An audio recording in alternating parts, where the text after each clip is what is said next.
I call to order the Riviera Beach Community Redevelopment Agency regular meeting on August 12th. The time is 6:03 p.m. Madam Clerk? Commissioner McCoy? Here. Commissioner Lanier? Here. Can somebody cut their TV off or cut their TV off in the background? Walter, we're getting feedback, Walter.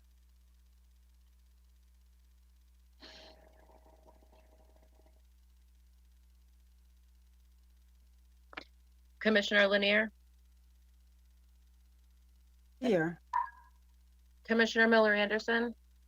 Present. Vice Chair Lawson? Here. Chair Botel? Here. Also present, Interim Executive Director Scott Evans, Michael Hager, General Counsel Tamara Sagan, CRA Clerk. Madam Chair, that was Commissioner Lanier's phone doing that. I think it was Walter's mic still being on, or his monitor being on, but it sounds like it's fine now. We will have a moment of silence followed by the Pledge of Allegiance led by Commissioner McCoy. I pledge allegiance to the flag of the United States of America and to the republic for which it stands, one nation, under God, indivisible, with liberty and justice for all. Thank you.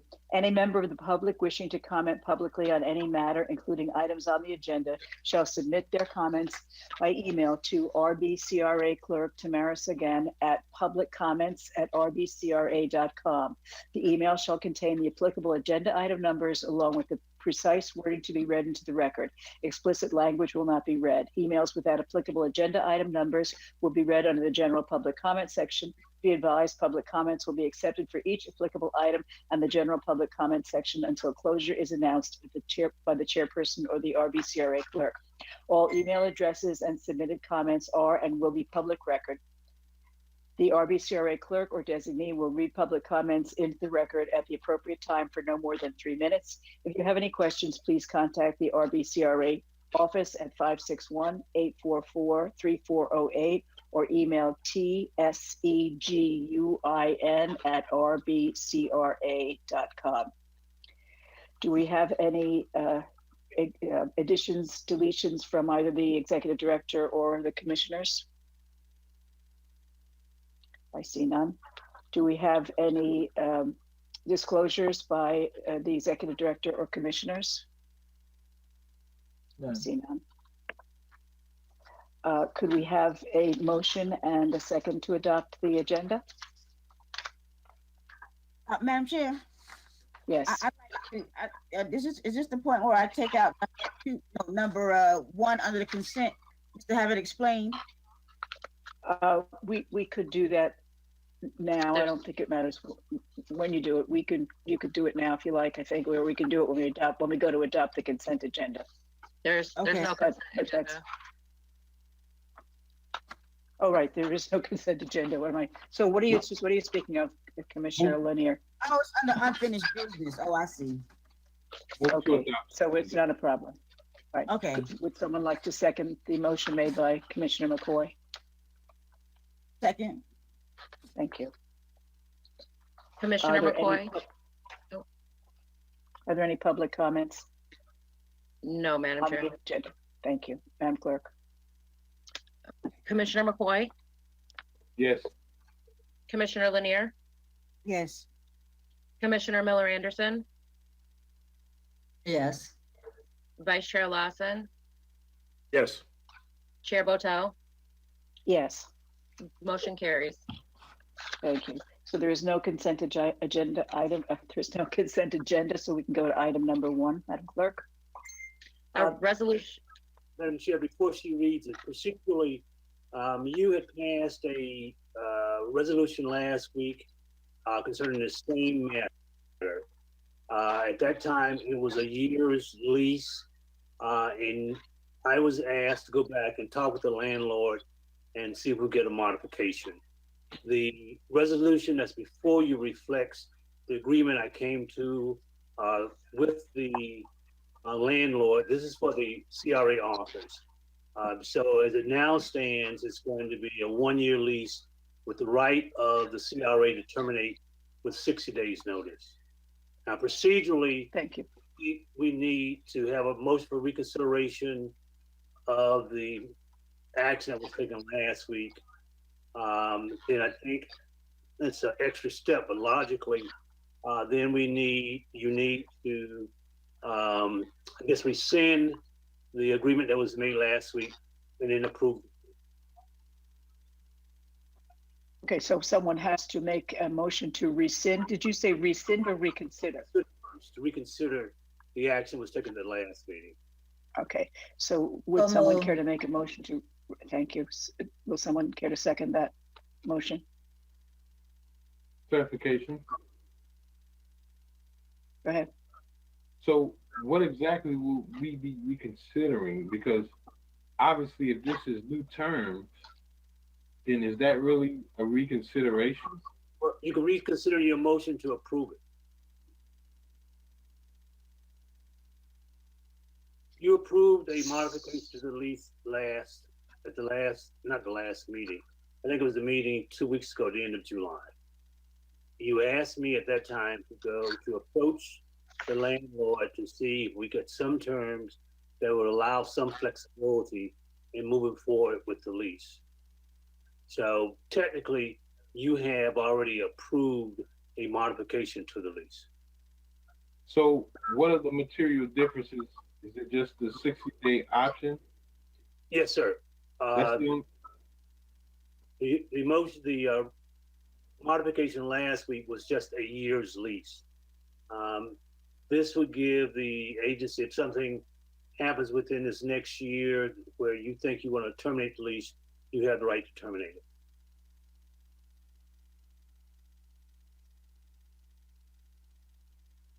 Do you have anything else, Mr. McCoy? Can we proceed? Mr. Haygood, so if I recall correctly, we always have a provision to either terminate any of our contracts or revisit any of our contracts. So when you said motion to reconsider, it almost made me think in my mind that there was something other than the 60 days that we obviously see. And I believe, if I'm not mistaken, the 3% is the same, correct? Yes, yes. The only thing that was, hold on, the only thing was changed was the ability of the agency to walk away upon 60 days notice during the term of the lease. Your leases do not contain termination for cause. Termination for convenience. That's in your contracts, but not your leases. Okay. I'll second. Thank you. Are there any public comments on this item, Madam Clerk? No, Madam Chair. Public comments. Thank you. Do we have any discussion by commissioners? Madam Clerk, please call them. Sorry, Commissioner Lanier? Is there a presentation? We're Right voting now, on the reconsider. just reconsidering your prior action. And then it's gonna come back for the presentation and discussion. Correct. So all we're doing right now, yeah, got it? No, I don't. Mm-mm. Okay. No. All we're doing right now, Mr. Haygood believes that we need to reconsider our motion of the past to accept the lease as it had been. So we're gonna vote to reconsider it, and then we'll vote on this item. Am I right, Mr. Haygood? Okay. So, Madam Clerk. Go ahead. so are we approving so we're reconsidering to approve the escape clause? You can reconsider your actions. Just reconsider it, and then you will take action And then- on this. yeah. I'm sorry, but It's a legal thing we just have to jump over first. So once we get past this, then we'll consider this motion. Okay, Madam Clerk? Commissioner McCoy, Yes. Commissioner Lanier, Yes. Commissioner Miller Anderson, Yes. Vice Chair Lawson, yes. Chair Botel. Yes, That motion carries. thank you. And now, item number 1. Okay, so the only presentation, what I told you previously, is that now you have the right to terminate the contract upon 60 days notice. It's a year's lease, and you can terminate it without any repercussions or any damage. Do I need to read it into the record? I'm sorry. Yeah, Commissioner Miller Anderson has a question first. He's correct. It can be read into the record. It's by title. Okay, is that what you were going to say? Okay, thank you. Madam Clerk.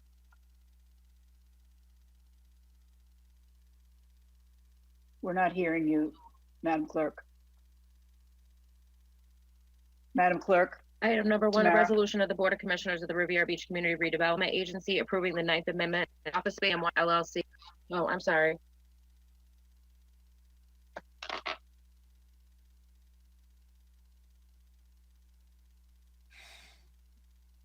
Tamara, do you want to read it? We couldn't hear you before. I still can't hear you. Is it just You me couldn't or? hear- Can you hear me now? Yes, It's like a delay. but it's very delayed. Yeah, it's like,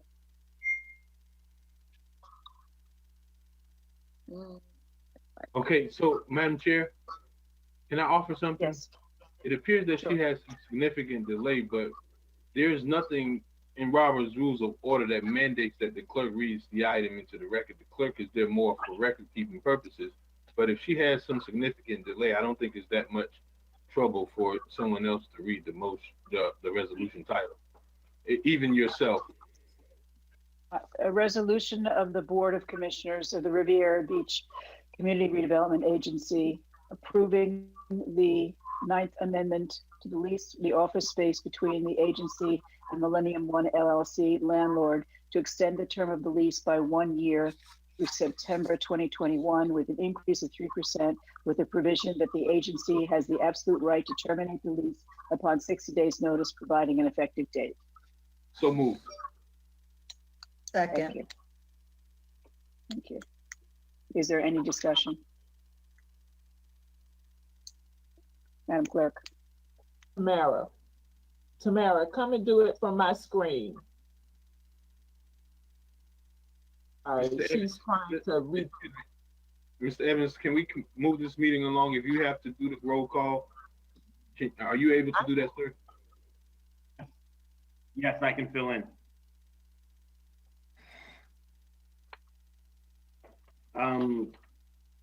Okay. Commissioner Lawson. Yes. Wait. I thought we had a presentation. No, we just said, are there any questions? No, that was the presentation. Mr. Haygood's Oh, so explanation of the, there's no presentation. It was just I heard Mr. Ms. Haygood. Jenkins. No, I heard Ms. Jenkins say, come and put it on my screen, so I thought it was, that's what No, we were. she meant for Tamara to go and use her screen to call the Oh, roll. I see. Yeah. But are you Go expecting ahead. something? But if Commissioner Lanier, are you expecting something to be presented? Do you have questions? No, I didn't.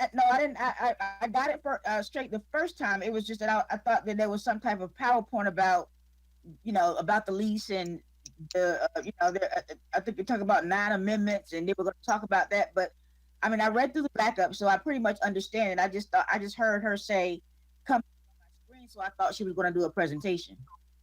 No, she was just going to call the roll because she was having such technical difficulties. Okay. But I think Mr. Evans is going to call the roll now. Not the roll, the vote, the question. Go ahead. Commissioner McCoy. Yes.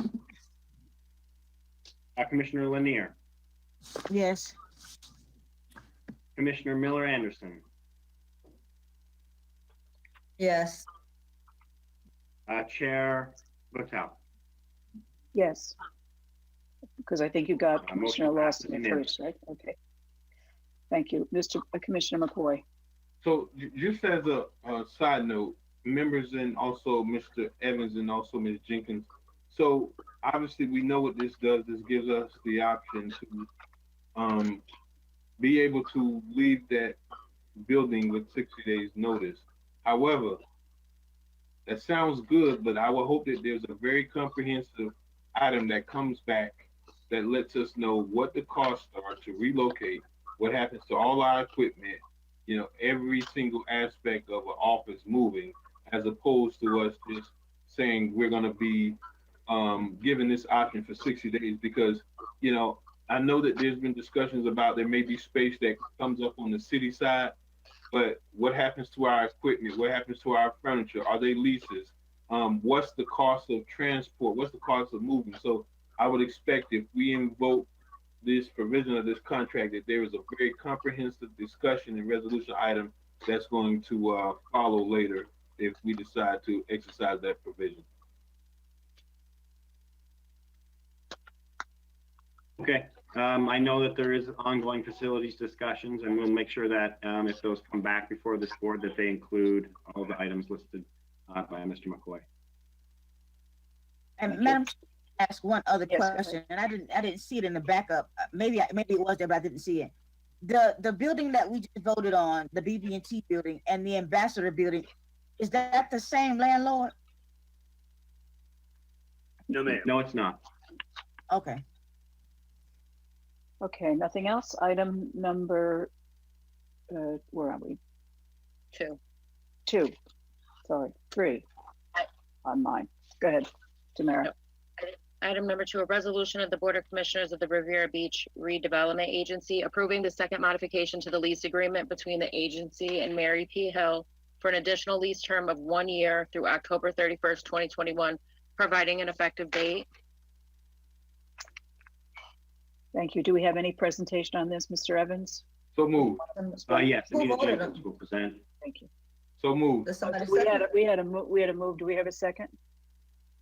Second. Thank you. Did we have any public comments on this, Madam Clerk, by the way? I don't There are believe- no public comments. Thank you. Mr. Evans, do we have a presentation? Yes, Anita Jenkins will present this lease. Thank you. Good evening, Chair Botel and Commissioners. This is an item to extend the lease at 1229 East Blue Heron Boulevard for a term of 1 year through October 31st, 2021. We originally had a 5-year lease. We negotiated modifications to that lease a year or so ago, and this is the second modification.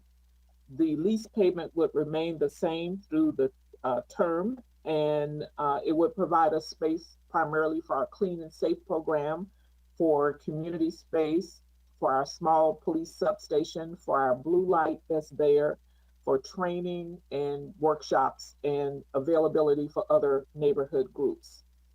We use it as a landing spot for our ambassadors who patrol Singer Island and the Ocean Walk, and for those who do neighborhood cleaning throughout our neighborhoods and who maintain the flat bridge on a daily basis.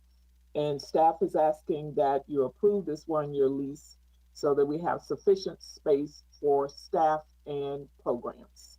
And I'll answer any questions that you may have. Thank you. Madam Chair. Yes, Commissioner Lanier. I had some reservations about this lease. In the agenda review with the CRA staff, I really thought that the city, that the CRA owned this building, but we are looking at $62,000 a year for a building that it may provide some services for the CRA, but not $62,000 a year worth of services. Because of the pandemic, I don't even think that even after the pandemic, there's not going to be a whole lot of people congregating together in terms of meetings and such, and at least not in the next year. The ambassadors, most everybody is working remote, who can. And I think that this is, for me, it's just a waste of money for $62,000 a year for a building that's really underutilized as it is. And I made that reservation with the CRA staff because we talked about what it was that they were doing in that building. We talked about some of the programs that they had had in the building, and but it's not worth $62,000 a year for my say so. Anyone else have a question? Mr. McCoy? Thank you, Madam Chair. Ms. Jenkins, is there obviously this goes in effect in October. Is there any increase that was anticipated in this 1 year, or is it the same rate? It's the same rate.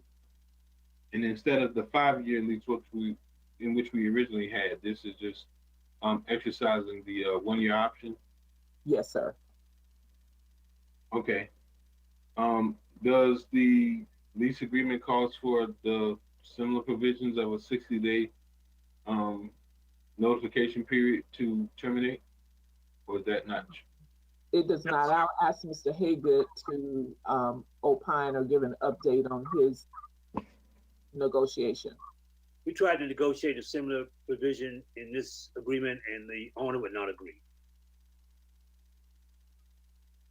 Is this it seems like deja vu, but it's almost like I hate to kind of put these questions out here because it seems somewhat insensitive, but wow, a year goes by very quickly. I can remember the conversation was to ask if this was something that the owner was willing to take to market to possibly sell.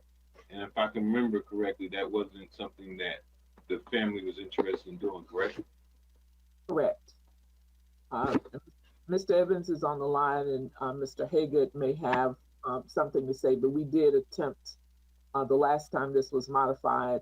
There are 3 different owners for this strip shopping center, and it was problematic. Yes, and we did talk to all 3 owners, but we did not feel after those discussions that we'd be able to acquire them all. And the unit that we lease is right in the middle. So we did not want to become the owners of the small commercial unit, which, because the only, of course, the value to the CRA would be if we could gain control of the entire plaza.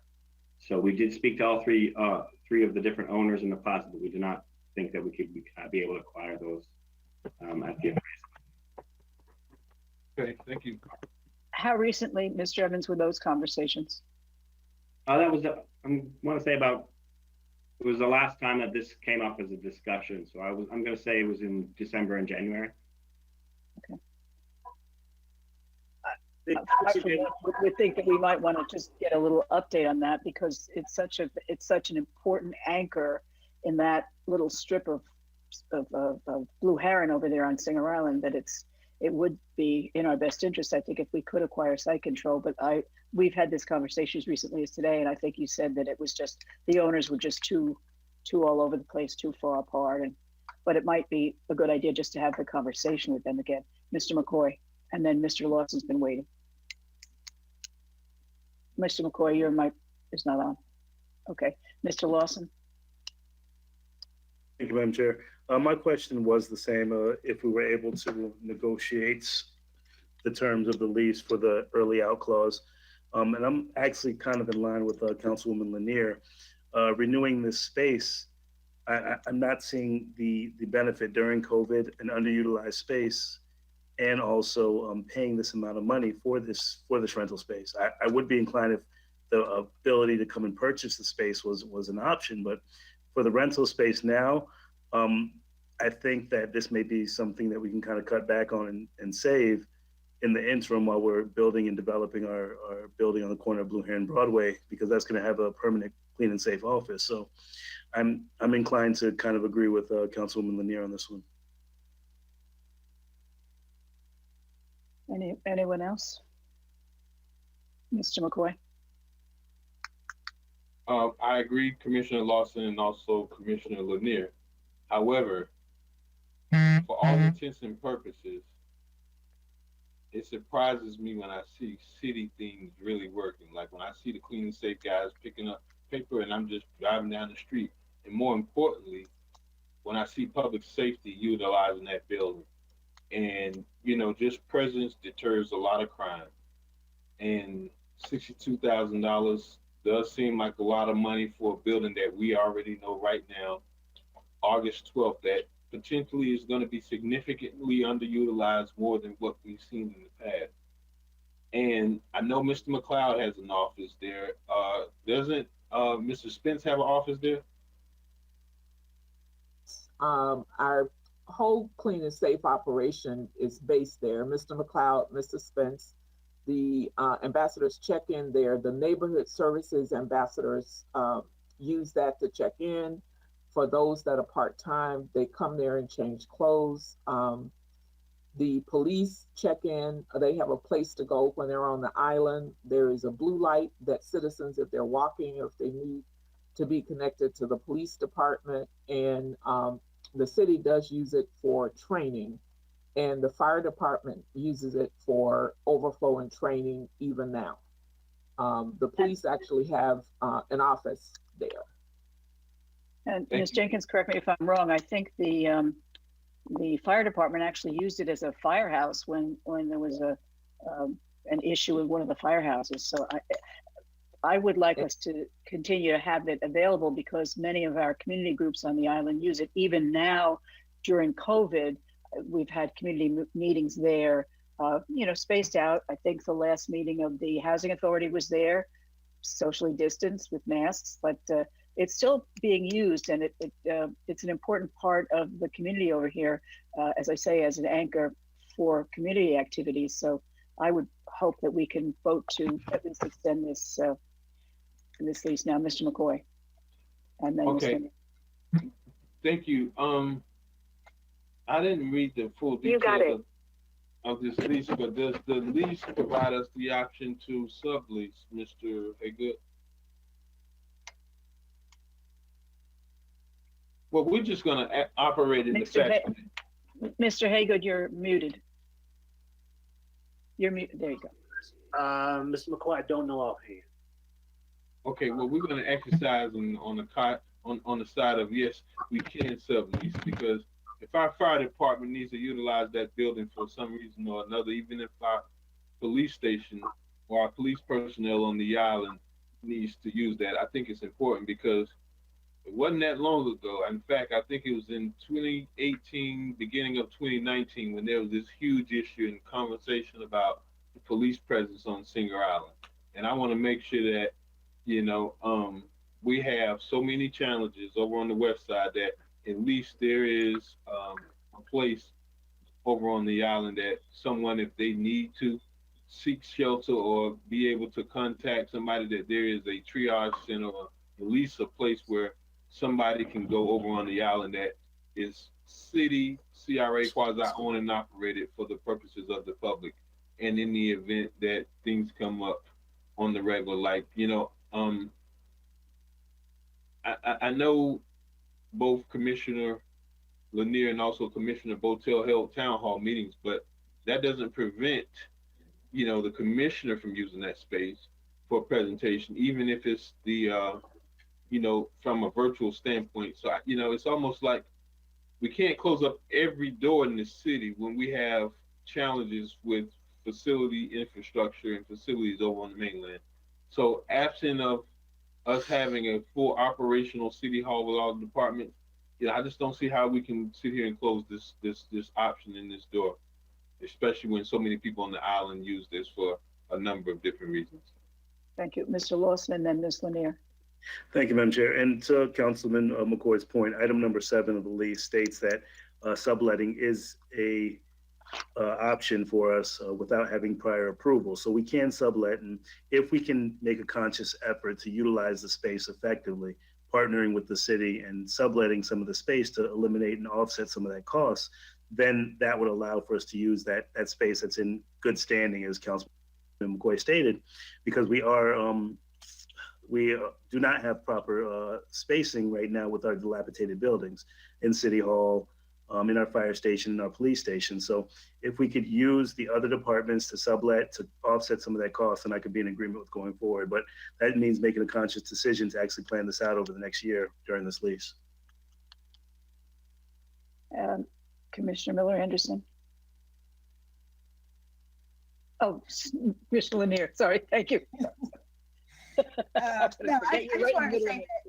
No, I just wanted to say that I by no means say that the building is not being utilized. I'm just saying that it's being underutilized based on the $5,200 or $5,300 and some odd dollars a month that is being paid for it, which is about $62,000 a year. And there is a BB&T building that the CRA has, and there's the whole marina that is there that can be utilized. The marina is being underutilized at this point. So all of this, and then two, and I'm going to keep singing this song right here, every CRA meeting. The CRA owes the city $10 million, and if they're supposed to be an annual payments of $996,000, and it has not been paid since 2009, and we're spending $62,000 a year on a building that is sorely underutilized, and we can be putting that money to pay the city what it owes. So that is my position on that, and I just think that the building is utilized, but it's underutilized in terms of the amount of money that we're paying for it right now.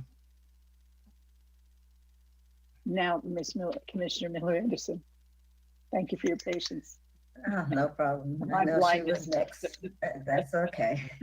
I know when we talked about this, I don't know, some months back, I did have concerns as well in terms of, trying to cut down costs somewhere. But, given the fact that we could possibly have some extra space if the city should need to utilize it. And I mean, if that's the case, then maybe we need to hold on to it. I do know it is used for various meetings. And are those people, do they rent, do they lease, do they pay anything to go in there, or are they just I being think able to they're just just go in? community, just because they're community Community? organizations, Okay. yeah. I don't think for Okay. the housing authority, I don't think they would have paid, would they, No. Scott? We don't No, I charge wasn't them. sure. Yeah, we don't charge. Okay. None Yeah, of we none don't of the charge neighborhood, for, like public meetings. Right. none of the neighborhood associations I and don't think so. none of them? No, Okay. if you want to rent it for private use, we do have a fee, Right, minimal right. fee that just allows you to reserve it. Right, okay. Okay, and I mean, I do wish we had the same option that we had for the BB&T building in terms of, if something comes up later on, having an opportunity to get out of it. But if they're not willing to do that, and we don't have any other options right now, that would be the only reason why. And, just like the other lease, if something comes up after the fact, I mean, obviously, once we've submitted it, we kind of committed. But based on today, I would be willing to go ahead and commit to doing it, being that we don't have any other options at this point. Thank you. Commissioner McCoy. Sorry, I can't take my marbles and just go home. I got to respond to Commissioner Lanier. So listen, the original intent was that that place was supposed to be a substation for the island. So since the CRA owes the city, let's make sure that we go ahead and start tallying and send the city a bill to offset the amount of times that the police have used that building and also the fire department has used that building. Because, it seems like, and, we all have our respective districts, but I can tell you, just this week alone, I've gotten more calls from other districts across the city, and we just have to, serve as we do. And I don't want anybody to feel like we're insensitive to their needs. But if the mere fact that if the police is coming out of that place at 2:00 in the morning, that's going to deter somebody that may want to burglarize one of the neighboring businesses. So I think we just have to have it. And as we know, police presence is a good deterrent. And quite honestly, I used to hear this a lot about specifically from residents that came from the island that needed to go to Walgreens, about how uncomfortable it was to go to the Walgreens without somebody panhandling. And I know firsthand, I'm like, literally every time I go there, somebody wants to wash my windows and they make really irresponsible comments. And as I'm coming out the door, the police come out and all of the guys take off and they take off running. So I certainly want to make sure that we have a spot over on the island, even if it's just for them to go in and use the restroom in the overnight shift. But I think it's important that, we have some presence on the island because we want to make sure that everybody's safe. So while you're adding up, we're going to make sure that we're deducting off on what the CRA provides as a mutual benefit to the city. Commissioner Lanier. Commissioner Lanier. Yeah, I just wanted to say briefly, let's start adding. I mean, let's start doing it. Let's start telling, let's put it where it's supposed to go.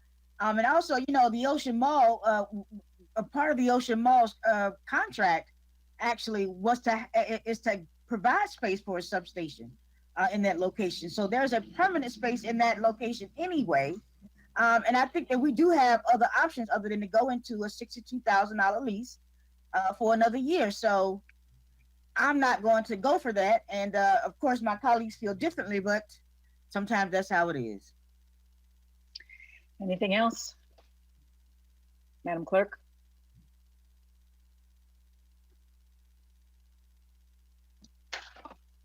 Commissioner McCoy, Yes. Commissioner Lanier, No. Commissioner Miller Anderson, Yes. Vice Chair Lawson, No. Chair Botel. Yes. That motion carries with Commissioner Lanier and Vice Chair Lawson dissenting.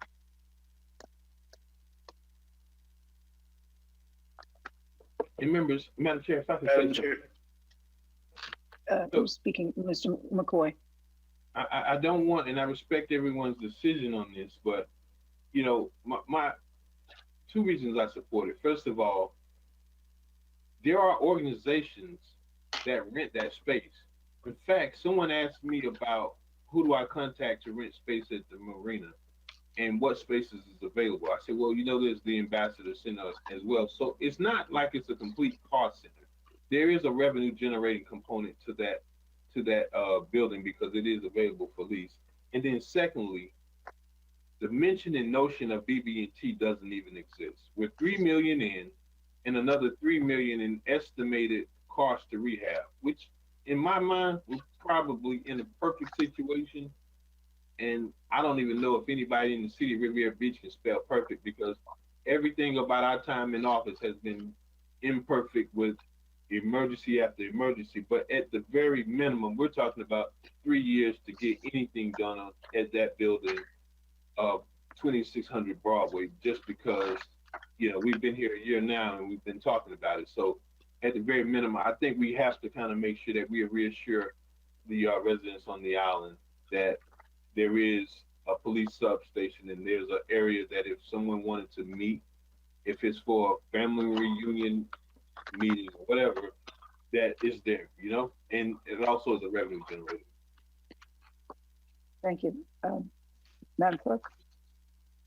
A resolution of the Board of Commissioners of the Riviera Beach Redevelopment Agency approving and adopting the Riviera Beach Community Redevelopment Agency Infrastructure Investment Program, authorizing staff to advertise and solicit applicants for the program, providing an effective date. Would someone care to make a motion on this? So moved. Thank you. Is there a second? I don't hear a second. Second. Thank you. Mr. Evans, do you have a presentation? Yes, this is coming back before you. We presented this concept initially in the spring and then more recently, several months ago, as we were developing the program. And we've working with Jeff Costello. Jeff's working on the Treasure Coast Regional Planning Council team, helping us develop grants and our CRA plan amendment. And he's also working on this particular grant program. And Jeff is here to present. And I just want to outline that this program is something that many CRAs in the region do. And ours is called the Infrastructure Program. But essentially, it allows us to provide a grant to attract new development from the future revenue that the city CRA would gain from that new development, so that we're not using our current budget to try and fund and attract those developments. So a lot of CRAs have used this because it attracts the development and allows us to add that tool to generate economic development But at the same time, it's utilizing that future revenue from that project to help attract it. And with that, I'd like to turn it over to Mr. Jeff Costello, who is former executive director of Delray Beach CRA, and he's been working on this. And I believe he's spoken to the board several times now. So Jeff, welcome. Thank you, Scott, Madam Chair, Mayor, Commissioners. This is a follow-up from the April 22nd meeting, and I do have a short presentation you have back up on the program guidelines. So let's get started on excuse me.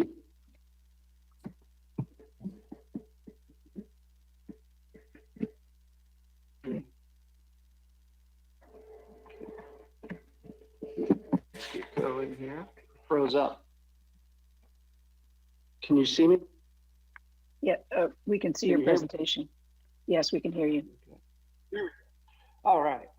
So, of course, the objective, going back to previous presentations, is facilitating the development in the CRA district, assisting commercial property owners to improve their property and construct buildings, improve the overall physical appearance of the CRA district, attract jobs to the district, increase marketability of the surrounding properties, and improved infrastructure. This is for both private and public lands. So with regard to the incentive, what it is as Scott was explaining, it's a reimbursement based upon a completed project and the tax and the increment revenue that is generated. The way this program is structured is to be for 5 years. The board can decide if they want to discontinue or to extend. But the way it's structured is that in the next 2 years, it provides a greater incentive. Basically, for those that are in the door, there's a greater there's typically greater risk when you're dealing with you're in the door with a redevelopment opportunity. And then it would those first couple of years, 50% to 75% of the TIF, and ultimately that's the approval by the board. And then for phase 2, the last 3 years, up to 50%. Now this would be reimbursed over a 10-year period, but only to the extent of the TIF that's generated. So obviously, if the TIF is based upon the agreement and it's not producing, then need to be adjusted accordingly. The improvements, as I said, are either private or public land, public right-of-way, primarily structure improvements. The eligible reimbursement costs are before you. Public parking, water, sewer, you name it, utilities, but they're all infrastructure related public improvements, public plaza, and underground and utilities. It does require a local employment program. And this is for opportunities both in the construction phase and the initial employment of a completed project, and that's as applicable. There may be a project that comes on board where let's say it's a multifamily development, to have once it's completed, a great deal of employment generated. However, you have the residents, you do have typically a property management company. So that would be on the developer or the applicant to provide that program. And that could be something that's negotiated through the process, but it'll be evaluated and it would need to be accepted by the board. There are 11 eligibility requirements. Just on the screen have 6 of those for your review, and it's just to call out the fact that this is a but-for scenario. So the developer would need to demonstrate that if it wasn't for this incentive, this particular project may not move forward. It would not be nonprofit entities that are subject to tax exemption would be eligible. Obviously, this is based upon reimbursement of the increment revenue, so they would not be eligible. Did insert this as far as the anticipated cost of the development would be $1 million new taxable value for the first full year. Other programs where they're $2 million or $5 million, but we don't even need that. But however, we felt thought it was appropriate to include that a significant taxable value is being generated. The applicants demonstrate that their ownership, or they have a contract for purchase, or a long-term multi-year lease agreement with as approved by the primary lender. The applicant will agree to pay all the CRA costs to hire a third-party expert to advise the application, provide expert advice, and then the owner developer, they have to have 20% equity into the financing structure of this particular of a project, and it could be included as part of that. As I go down, freezing up. Next slide.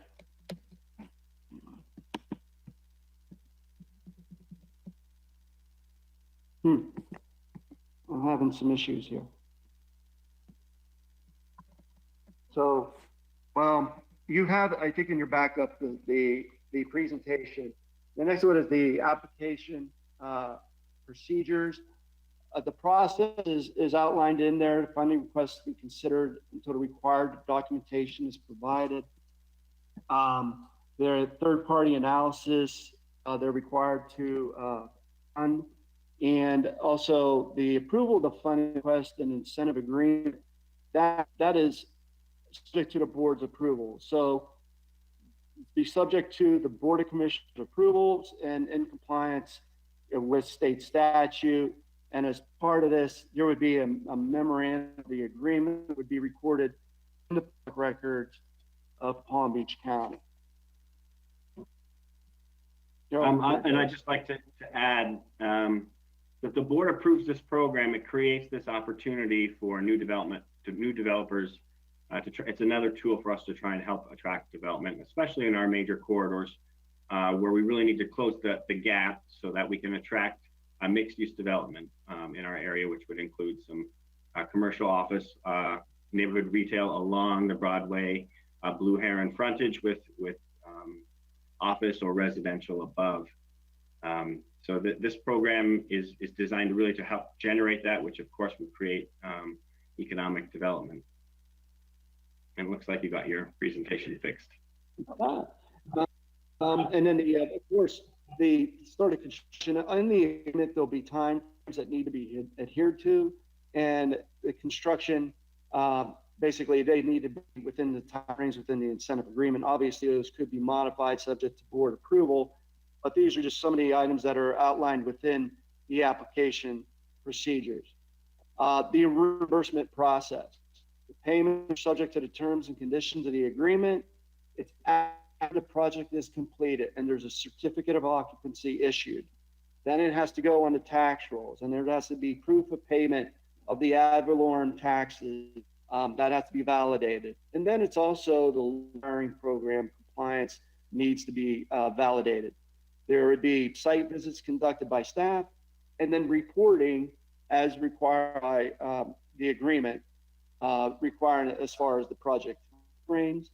Construction is completed based on the scope of improvements. And then again, the hiring goals, local hiring program goals are met. So there's a lot of— If I could just jump in again, Jeff, for a second. Another advantage is by adopting the program, it creates that opportunity, but for each project that would like to move forward, they have to create that local hiring program. They have to make application to the CRA, and then it's up to the board to review it and approve. So there's no rights to this program. It's a tool that allows us to attract development, but once approved, all of those individual projects would then have to come before the CRA board for the approval of the grant. Right, this program is not an entitlement. Was somebody speaking?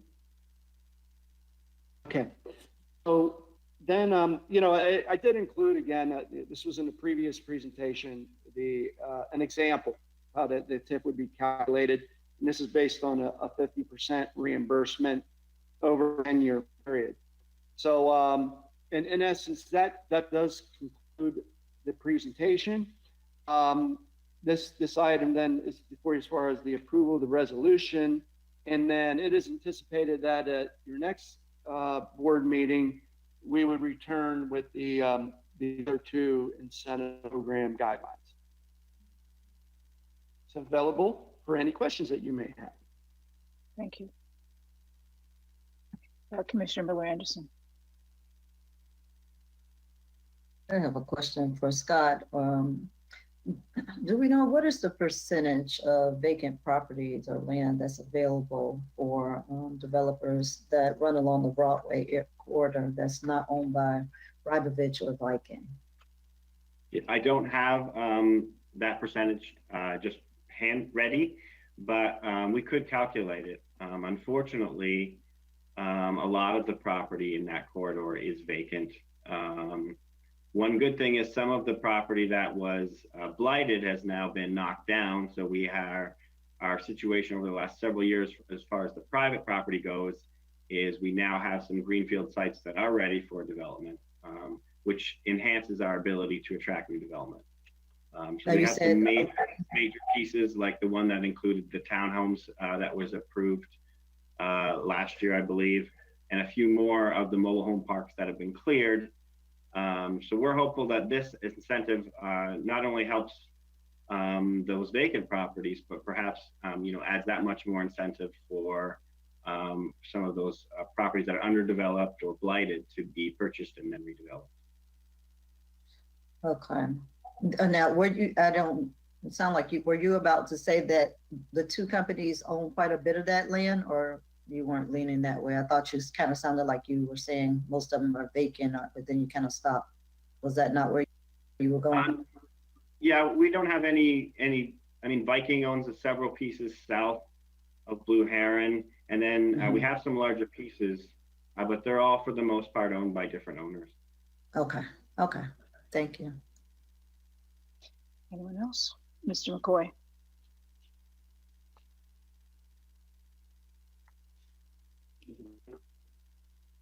Your mic's not on. Thank you. Thank you, Madam Chair. So in looking at the application, there's a couple things that I actually just jotted down here.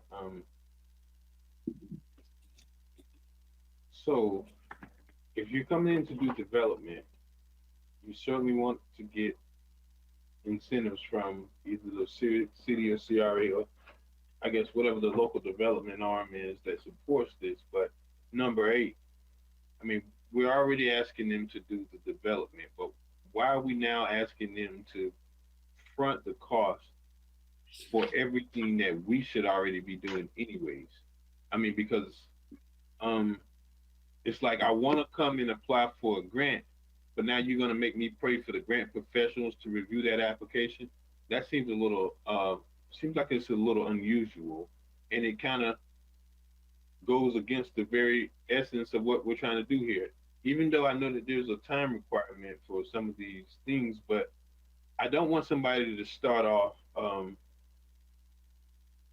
with a project in mind and then have to foot the cost on a bunch of unnecessary and unusual expenses to potentially be considered for the incentive program, not necessarily granted, but to be considered. That doesn't seem like that makes a whole lot of sense to me from the onset. That's the first question I have. And Jeff, I can address that one.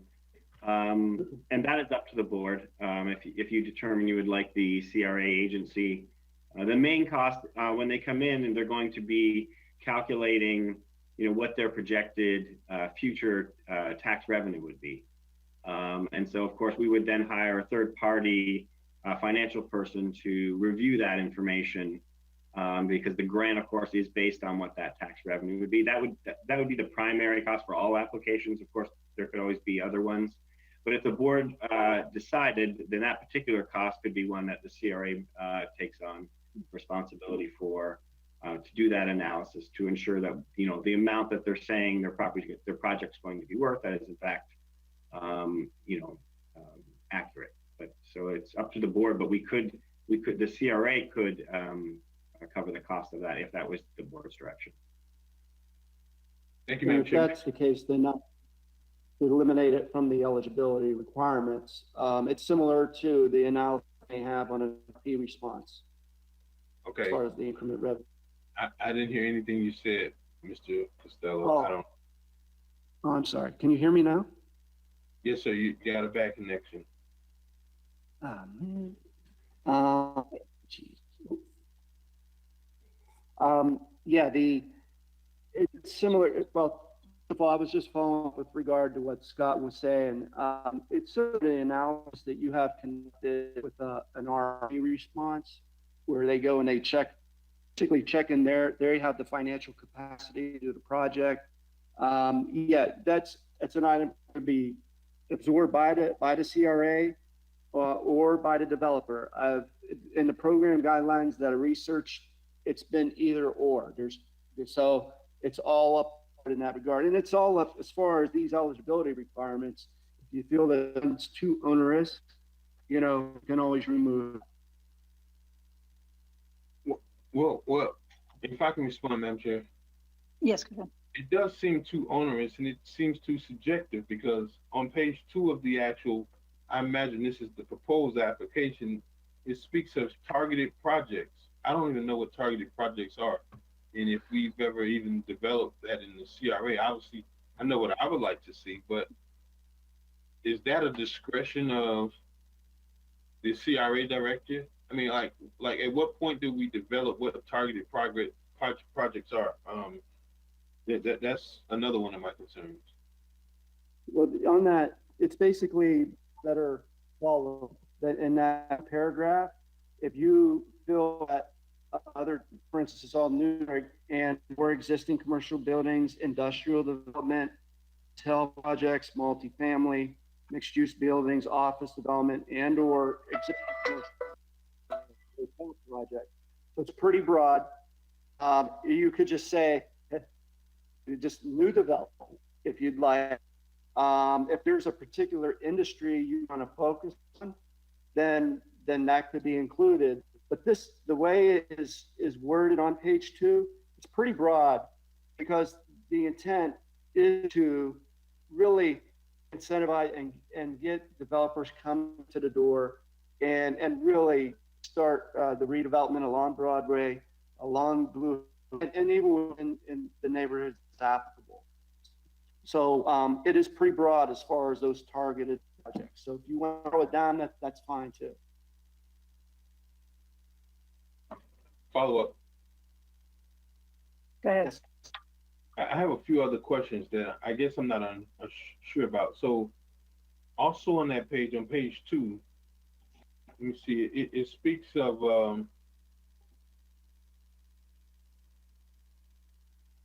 not to exceed the percentage indicated below of the projected TIF generated by the improvements over a 10-year period following the project completion.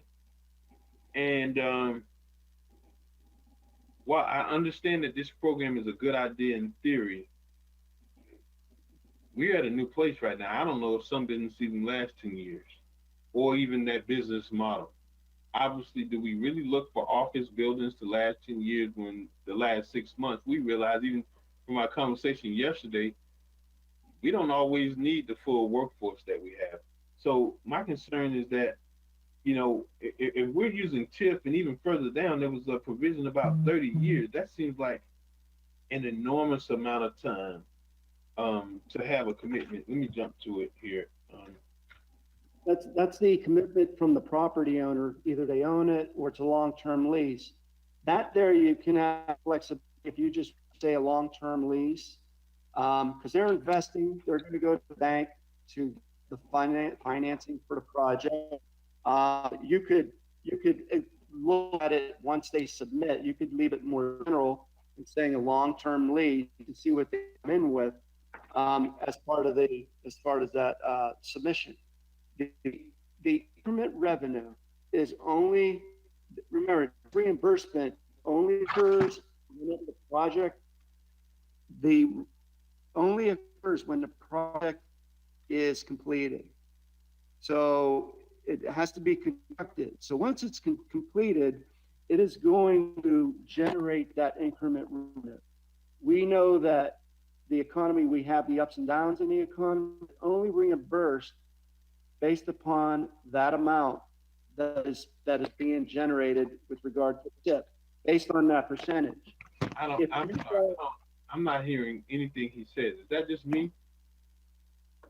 It's No, garbage. Well, I it's can make that breaking up a comment lot. It's, until Jeff's connection improves. I'm sorry. But Costello. essentially, Mr. Costello, perhaps you might want to invest in broadband. When I did the one-on-one with you, I had the same problem. Are you using dial-up or AOL online or something? No. I would like to, You have a lot. I'd like to stress a couple of points I think that Jeff was trying to make. Number one, the grant is based upon what the particular property generates. So it is not, they don't get the funds until the property is CO'd and it's on the tax rolls.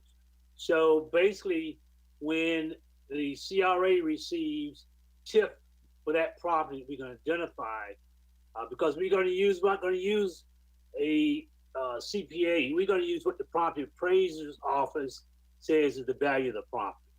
So we would then generate how much TIF is being generated by that property, and then we would consider the percentage. Now, to show you how this would work, if the person doesn't uphold the property, keep the property up, and the appraised value goes down, their contribution goes down. In addition, as you know, when you are determining TIF, it's not only the assessed value of the property, it's also the millage rate. So if the county or the city reduced its millage, then that would be at his risk. Furthermore, this is going to be subordinate to any debt that you have. The bondholders are buying these bonds based on what they understand that they're going to have first dibs at the TIF as it comes in. So if some reason this thing the economy goes bad, or we have a recession and there are the assessed values go down, this is going to be at their risk. They're going to be subordinate to the other debt that the CRA has.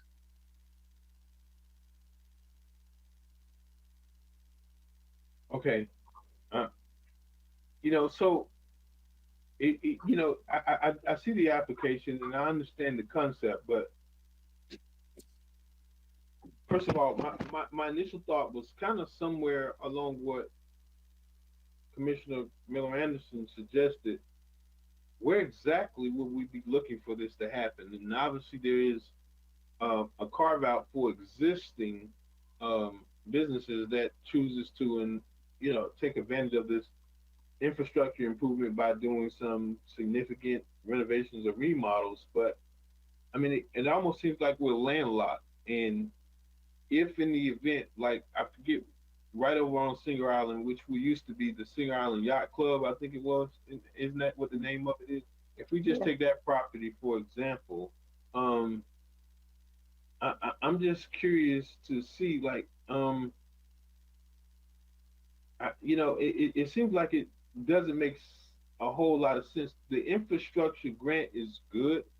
However, but wouldn't it be more advantageous to kind of fill in the gap?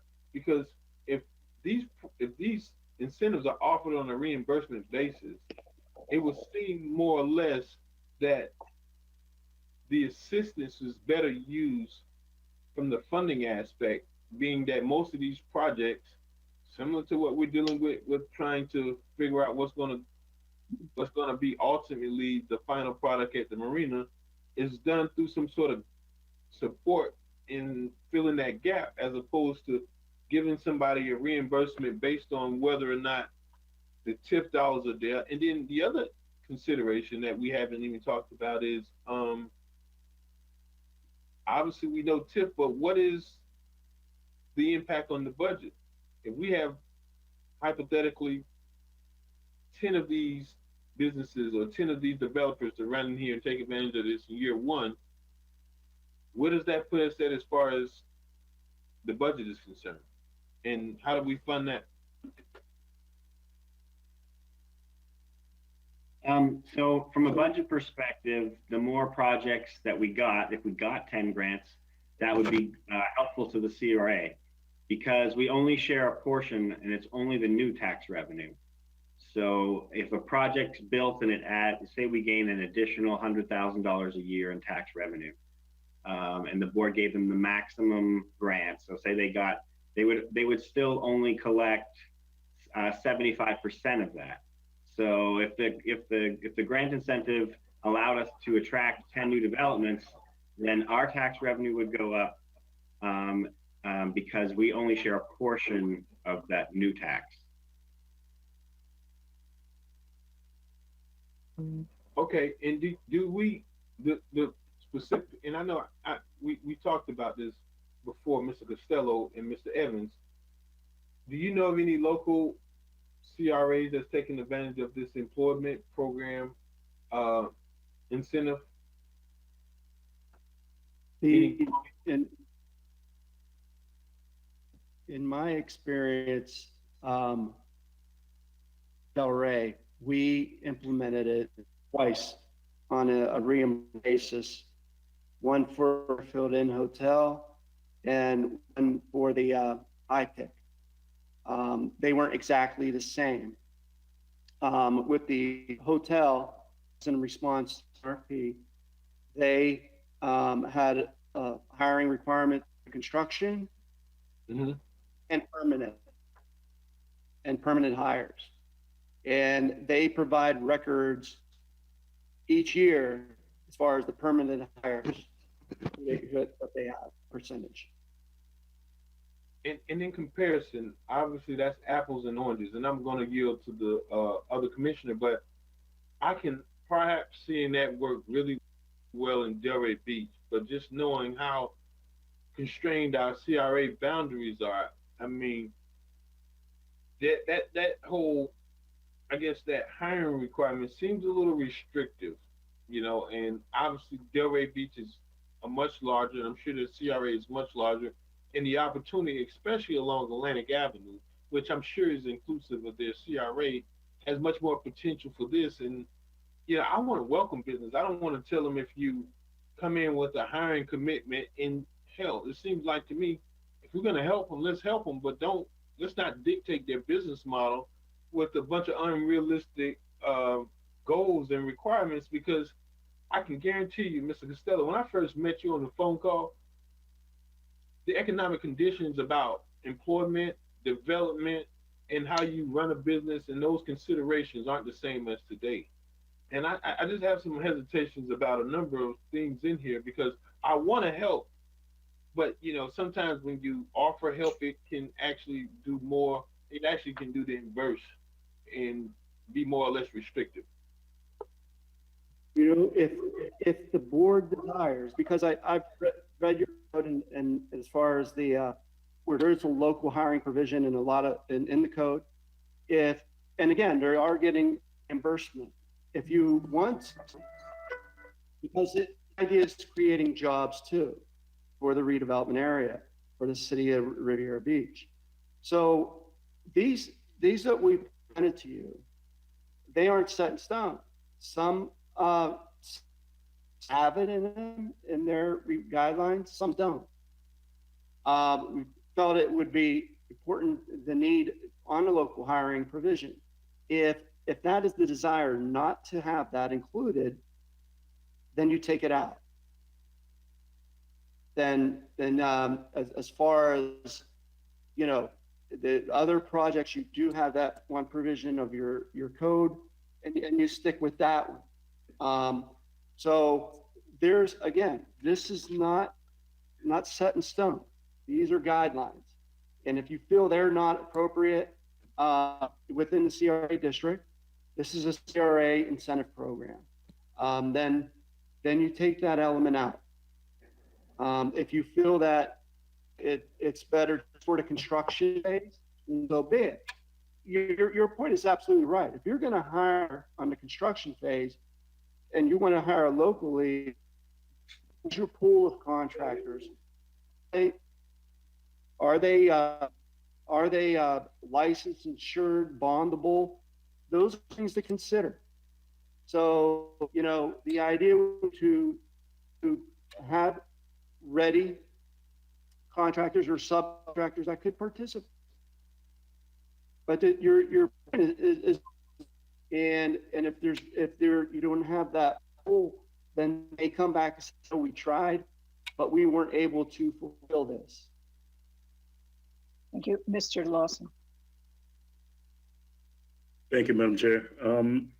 I actually am a fan of the program. I think it's a good program. It can be kind of cumbersome because we have limited development sites in the CRA district outside of the land that's owned by some of our major landowners in that area. So what I would say is kind of like Mr. Costello has presented, customizing a plan or package to some of these owners. Mr. Evans, if we can start talking to some of these current landowners and some of these business owners now and customizing a package that would be beneficial and impactful for them and to really help incentivize business, because a blanket program is not going to work, as Councilman McCoy has stated.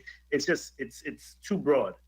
And I think just something customized to specific businesses in our area. Some of the landowners, some of the current sitting businesses would assist with kind of developing and tracking and building this community up a little bit quicker.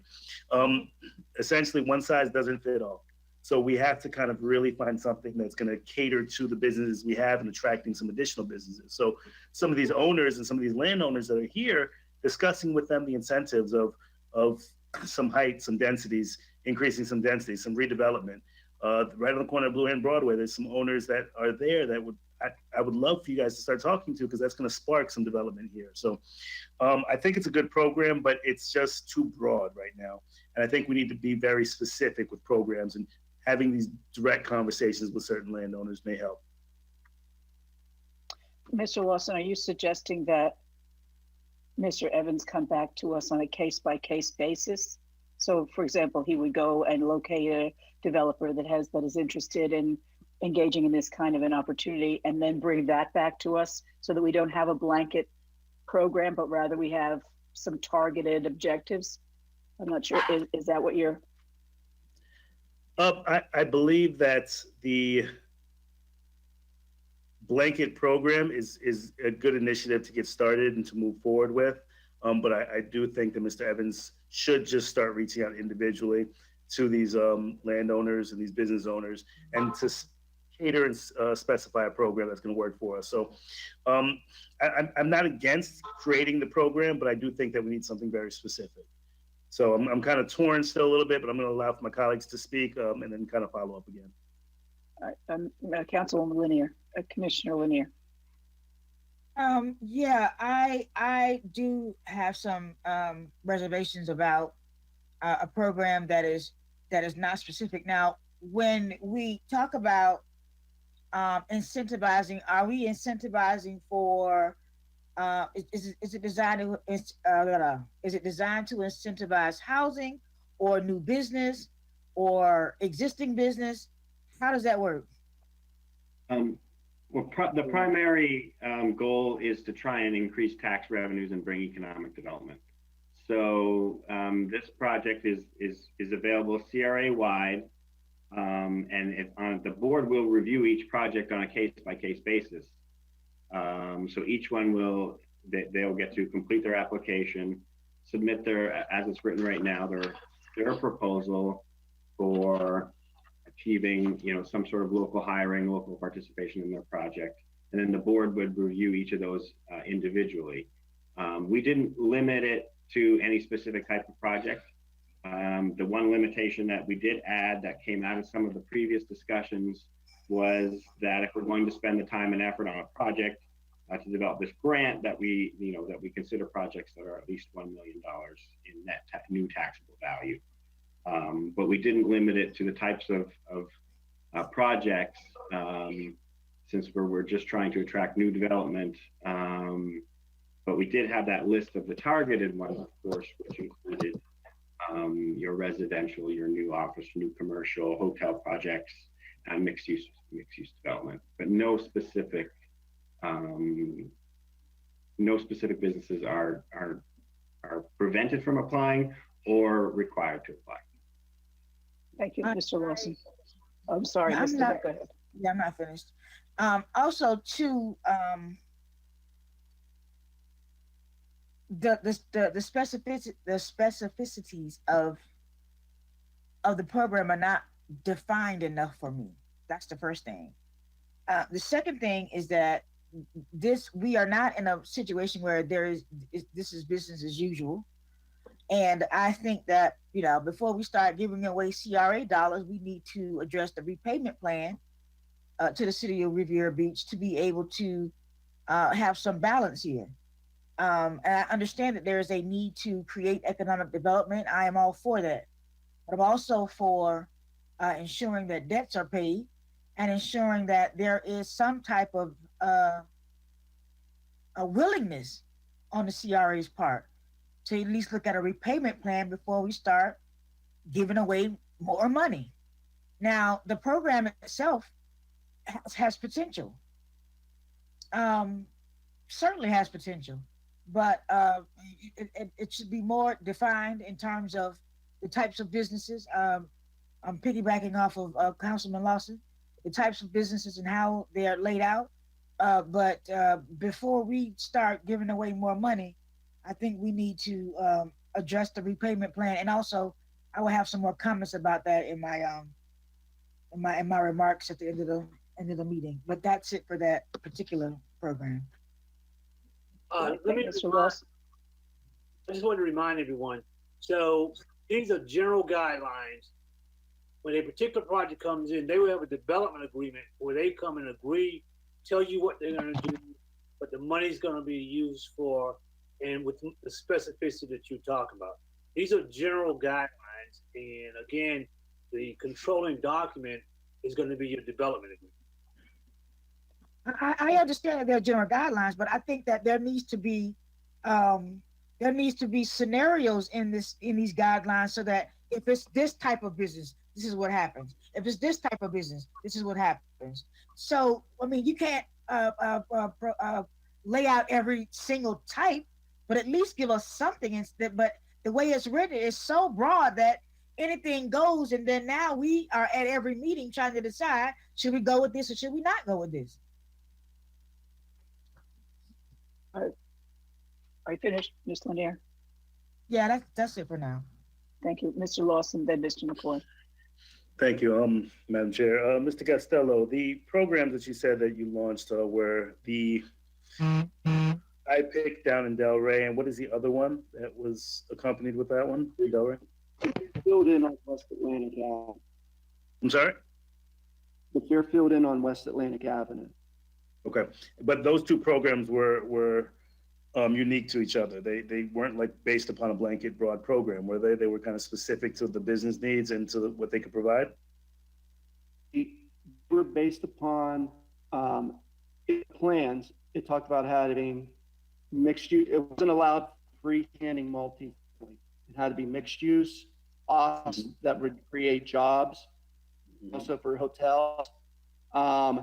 So it did not apply to a freestanding residential development.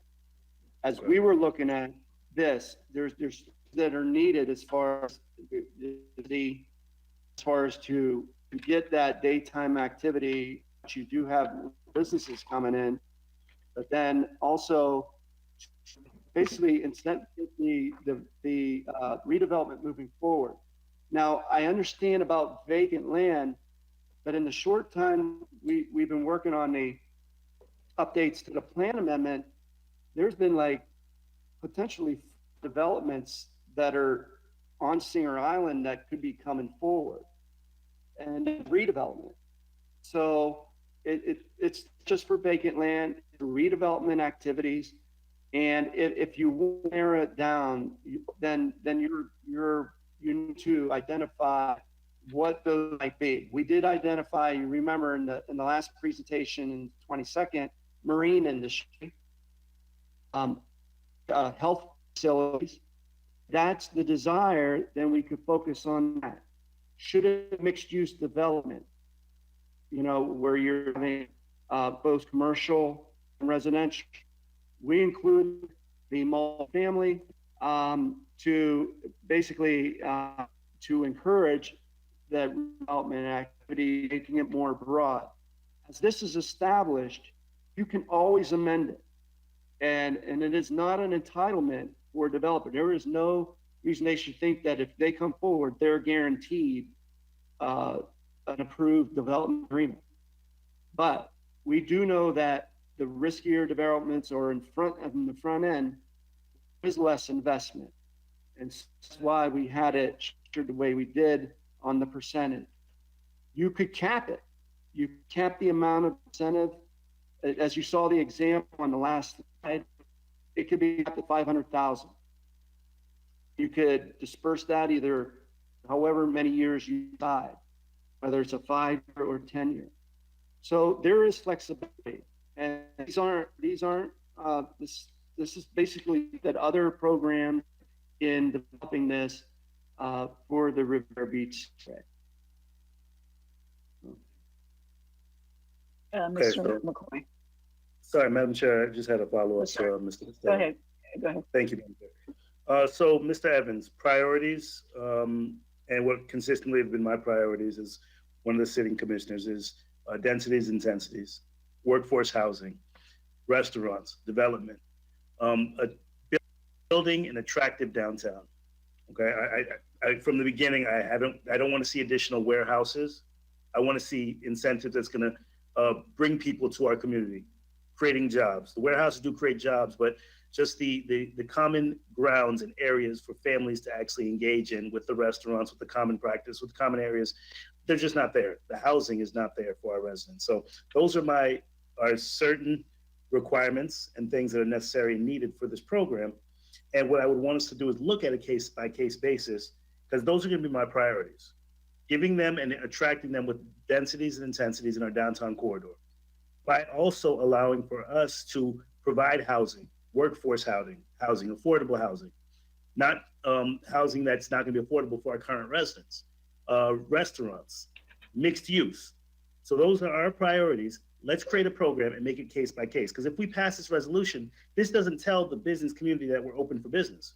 This is just a resolution that we're just going to have on the books. We still have to go out there and get these programs specific and catered to these businesses that we want to attract. So let's go get these businesses and bring them to the table with a program that's going to be beneficial and impactful for them. Because right now, I don't really see the benefit of passing this resolution without having our set priorities in place, going after these businesses and telling them this is what we have, this is what we want, and this is what we can provide. Because it's kind of just a broad blanket overview right now to say that we have something versus actually doing something that's specific. Okay, finished, Mr. Lawson. Mr. McCoy. I would prefer if you use the pseudonym name of Good Trouble McCoy, because I'm reading this resolution and I don't know if this is Mr. Haygood, but I'm not about to be nice about this. This resolution is a 2-pager. The first page contains about 5 different whereas clauses, which is an exact repeat of Florida Statutes 163. And the only thing that I see different in this resolution is, purely it's a copy and paste here, but the only thing that I see that's different in this resolution, and I'm not interested who doesn't like it, but I'm looking at $7,000, $8,000 a month invoices, and what I see the amount of time that's spent on the resolution is unacceptable. And the only thing that's different in this resolution is that it makes reference to Exhibit A attached here too, and that was the guide that I was using when I was going through the various applications. I'm gonna be first to offer a motion that we reject this, or an amended motion that we reject this, because nothing about this program, as I've heard the previous speakers say, offers any kind of incentive for anybody to want to come to the city. You said that this is a guideline. Absolutely not. Once we adopt this resolution that makes reference to Exhibit A, everything in this attachment is on the table. And I don't want to have to come back here and revisit this, because we thought a blanket approach was going to fit for everybody. So I'm going to renew this amended motion to reject this and send this back, because I don't know what we pay for a consultant for, but nothing in this seems to make me think that this is going to attract the development, especially when, you know, the one thing on here is a minimum 30-year term. Let me say something to you, members. Our lease, well, our restrictions down at the marina it's 50 years. How is it that we really want to bring somebody here with a 30-year lease? You tell me what business have came here to the city that has decided to exercise a 30-year lease? We shouldn't have this kind of language inside of an application. This should be something that's very unique and very creative and built out to the very specific businesses. Because I can bet you dollars to donuts, you probably can't find me one organization that's going to want to come in given these circumstances and apply. Just because the economic conditions today are not going to be the same thing in 2 months. And I just think that it's poor. It's poor at best to recreate word for word what chapter 163 and then put so many different variables inside an application process that I don't see any business would ever want to come to the city and do.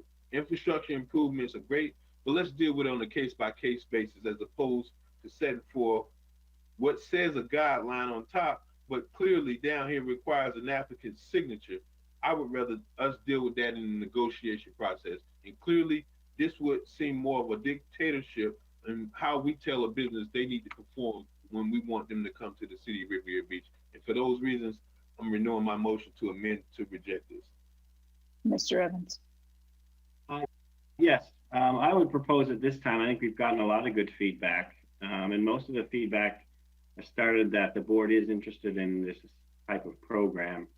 But we want to spend a little more time to talk to our individual property owners and maybe have a little bit more targeted approach. So I would propose that we bring this back after we do that and after we review all the comments that the board made tonight and try and bring back one that's more targeted towards specific types of development, and after vetting it through some of the property owners, and try and incorporate some of the comments we heard tonight. Thank you, Mr. Evans. From a procedural standpoint, do we have to withdraw the motion or postpone? Mr. Haggard, your mic is off. Perhaps it just be tabled and brought back to you. Okay. Would someone care to make a motion to table this item? Mr. McCoy made a motion to reject this. No, this seems to be a regular recurring issue. The motion was to reject what was on the table. Well, excuse me. We had a motion on this item already. You can always offer an amendment or a substitute. All right. So is that what you're doing? You're offering an amendment to this motion? Were the original motion maker? Commissioner Miller Anderson. Okay. Ma'am, I offered an amended motion. And that opportunity is when you see if the member wants to second it. That takes superiority over Mr. Scott Evans inserting his personal opinion. I mean, Mr. McCoy, Commissioner McCoy made a motion. I will second that motion and let us move forward. Okay. I'm just questioning whether or not we have to dispose of the original motion. And I asked Mr. Haggard for his advice about that when he was interrupted. Go ahead, Mr. Haggard. What was the original motion? I'm sorry. To accept this. It was just so moved by Miller Anderson to, yeah. Substitute motion is the motion to reject it? Yes.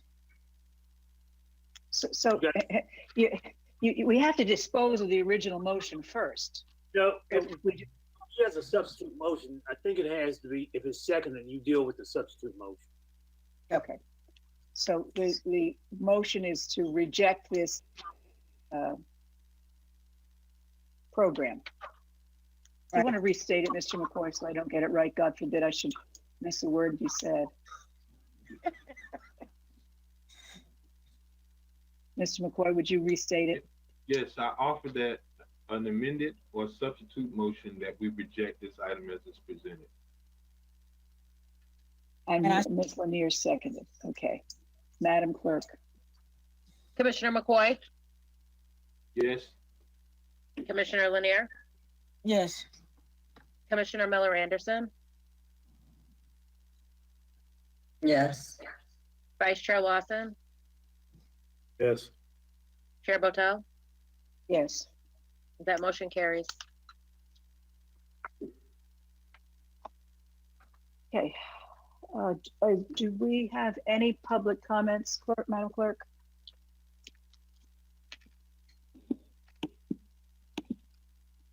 There are no public comments. Thank you. Do we have any discussion by the Executive Director, Mr. I'd Evans? just like to say that it's good to be back. And by the way, thank you, Mr. Costello, for being here this evening. I see we're just signing off. It's nice to have you back, Mr. Evans. Any discussion by General Counsel? Mr. Haygood?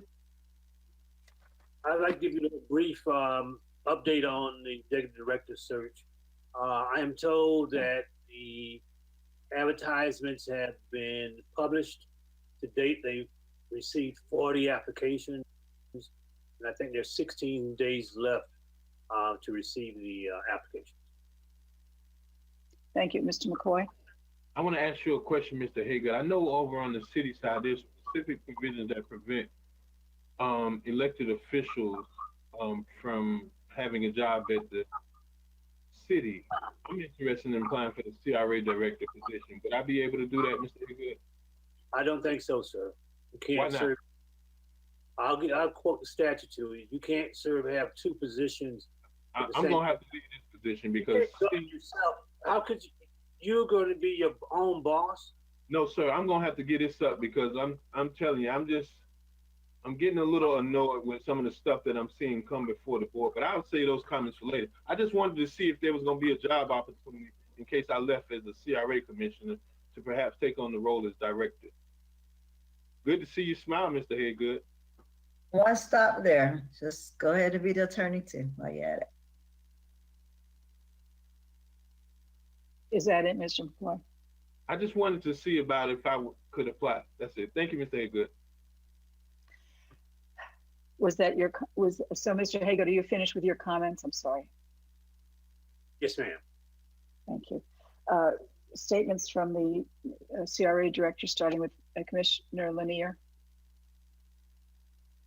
Yes, briefly, I just want to talk about, I wanted to provide the executive director to bring back some information in regards to repayment for the monies that owe to the city. I really want to have some discussion about that. We have been struggling in our city council meetings with the budget that we have, and there is money that is owed to us. And I just want to figure out how that is going to come back to us. I want to make sure that, it has not been paid in 10 years, and I want to know when it's going to start being paid. And I need to get some information and some background about how this is working. So at the next regular city council CRA meeting, please, sir, bring back to us some information about this deal. Is that it, Ms. Lanier? Yes, and Scott, it is good to have you back, and we're glad that you're feeling better. Thank you. Commissioner Lawson.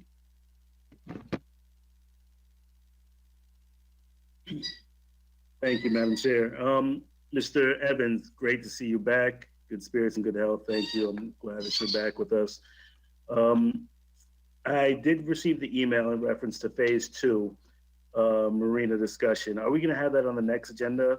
Are we having another meeting on the 26th, or next meeting going to be the second week of September? Our target right now is to be in the last week in August. So we haven't picked the final date, but we're going to do that in the next couple of days, and we'll get an email out to make sure the board's available. But the final week of August, I think that we've pulled the consultant for the dates of, I want to say August 26th through August 30th, something like that. So that's the target date for the meetings. And will the developers be participating in that meeting as well? We will notify them that we're meeting and that we're reviewing the report and invite them to attend. Okay. I was going to ask my colleagues if they would be interested in allowing for the developers to be presenters as well, in addition to attending, just for the sake of having a complete in-depth discussion about the report that's coming from PFM and also getting a response from the developers. Because right now, I think we've just been kicking this can for an entire year and a half now, and we have to make a decision. If we're going to move forward, let's move forward and vote. to get it done. If we're not going to move forward, let's implement a process and a plan to go in another direction. So whatever it needs to be done, I think we should just complete this at the end of this month. I agree, Councilman Lawson. I totally agree, and I think that of course the developer should be present. They're talking about them, so they should be able to defend themselves. I think that the consultant should go first, and then the developer comes up and says, "This is what it is," and we have each side present their side of the story. I totally agree with that. Mr. Evans, do you have an issue with that? Nope. Okay, and then just to follow up to that, thank you, Mr. Evans. And then in addition to that meeting, are we going to have any additional agenda items that night that you foresee for that meeting? Or is that going to be the only topic that we cover? That should be the That I only don't topic. know. Yeah, that hasn't been determined since you haven't picked the night That's- yet. That But is I'm a, hearing- that is a, I'm sorry, I didn't mean to interrupt, but that should be the only topic for that night. Okay. That's what I was getting at. That's to the point. I want to make sure that we focus just on that phase 2 discussion, because that's going to be a little in depth, and I'm sure we're going to have a lot of feedback from residents as well. In addition to that, budget discussions, have we set an exact date for budget talks? We have. Yes, we have set 2 dates tentatively for CRA budget discussions, August 25th and August 26th. And I believe we polled the board for your availability of those dates. The only change might be if that's one of the dates for this potential special meeting, then I would elect to put the special meeting, make sure that we have that, and then, but if we did so, we'd make sure that we pulled the board for another workshop date. And that's why I was asking, because those were the dates that you were referencing. But I do recall that we polled for those budget talks. So I just want to make sure that we try to have this discussion prior to the budget talks so that we can know how we're going to maneuver moving forward. Okay. Thank you, Mr. Evans, and thank you, Madam Chair. Excuse me, Mr. Evans, I have August 25th and 26th. I have August 25th and 26th for CRA budget workshop. Am I wrong about that? I put them in here. I thought after I got I know An that's email from correct. you. Thank you. okay, good, thank you. So which is I'm it? scared. I'm sorry. Which It's is it? August 25th and 6th, not the 28th. 25th and 26th, right? 25th and 26th, right? Right, okay. Okay, thank you. Mr. Evans, both are at 6, right? I'm 6 sorry. o'clock. Yes, Both are at 6 o'clock. Okay. Yeah. Mr. McCoy, anything from you? I prefer the pseudonym name of Good Trouble. Of course, I have some things. Jean Whitby, what does she do over at the CRA, Mr. Evans, or maybe Ms. Jenkins? Does she work for the CRA? No, she doesn't. She just is one. Okay. Okay, good. And I would like to keep it that way. But I don't want to continue to see city employees inserted in operations that are detrimental to both the city and the CRA. I'm asking, I've said this to you in private and also to Ms. Jenkins, but there's been significant problems that have occurred. And I see there's a real, there may be a conversation that needs to occur with the chairperson, but I'm not going to be nice about it, because I think we work hard, and Mr. Evans pointed out a very great highlight about the $5,000 business loan program fund that is probably close to $400,000 that have went out to businesses between the city and the CRA. I don't want there to be any cross interference between the different agencies, especially when there's individuals that stepping outside of their lane. And if there's any communication from Ms. Whitby, I'm going to put a request in ahead of time that I want it delivered to me as a standing public records request, Mr. Evans. If that's something that you can facilitate, and that's between you and anybody in your office. Okay. Thank you. My other thing was these meetings seems to just keep running right into my out of town trip, but I guess that's why I have a laptop. But Mr. Evans, I had a conversation at some point in the past with you regarding the yachtsman's property. And it appears that when we first came on, I got a proposal from you from both of those two firms that responded. But my problem that I have now, and even it kind of is suggested in the consultant's report, is that's not the same proposal that was reviewed, and those aren't the same documents that were reviewed for the due diligence requirements. Was there any amendments or anything that was additionally asked of those applicants? Because when I reviewed that 12-page, there were some things that are still left uncertain, because I specifically asked about the yachtsman. Was that going to be included? Was that a part of the, I guess, the second round of revised proposals from that development team? The yachtsman in the RFP was Not the RFP, but I'm saying because we didn't control it, of course.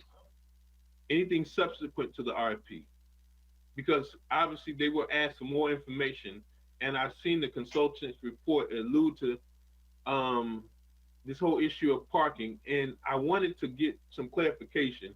And while we've already, in theory, decided on a meeting later this month, which is, I guess, 2 weeks from today, I want to see if I can have a conversation with either you and Mr. Fishkind, because I thought when Council Commissioner Lawson back in October offered the motion that we enter into negotiations and conversations, that we would be way ahead of this, and that's been 10 months ago. And it seems like to me we've gotten set back, and I expect that there's going to be some problems, but I had the expectations that this was not something that they were being that wasn't a part of the deal, but that's not what reflected in the consultant's report.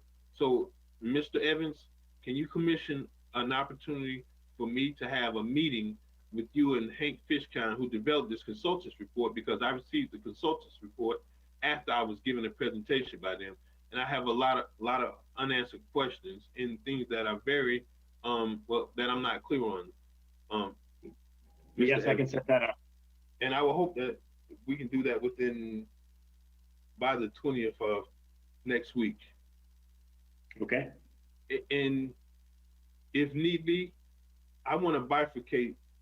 Well, obviously the proposal seems kind of massive, but I want to bifurcate some of those items that have been offered to see if we can move forward with some portions of it. Because my whole idea, and I said this, and I think I was away out of town, but I offered, and this was only a suggestion so that we can have some communications, that there be somebody that can kind of come back to us and keep us posted as to the developments.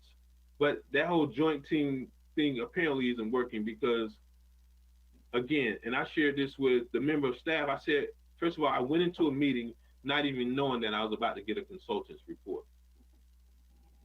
And when I literally sitting there, I was being talked to and not talked with. So I want to make sure that if necessary, we need to figure out where this is broken down, because there's been no communication whatsoever from actually what's going on with this project other than the consultant's report.